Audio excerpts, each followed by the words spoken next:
So guys, I had my latest purchase sa TikTok. Actually, tinanggal ko na siya sa cover.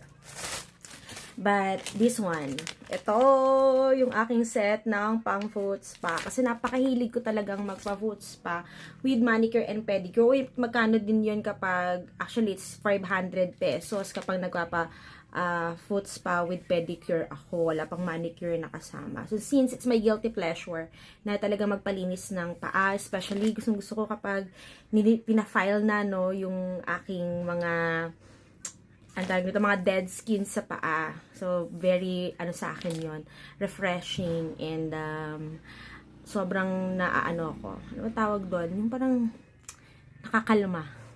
Ganun ba yun? But anyways, so these are the set that I have from TikTok. It has a foot soak. Meron ka na rin foot and hand lotion. And then you have the foot scrub. And you have the foot blush. Tapos, meron siyang free na maliit nga lang na nail file. So, I think I'll be purchasing yung bigger size nito. Kasi gusto ko yung talagang sakop na sakop yung aking paa.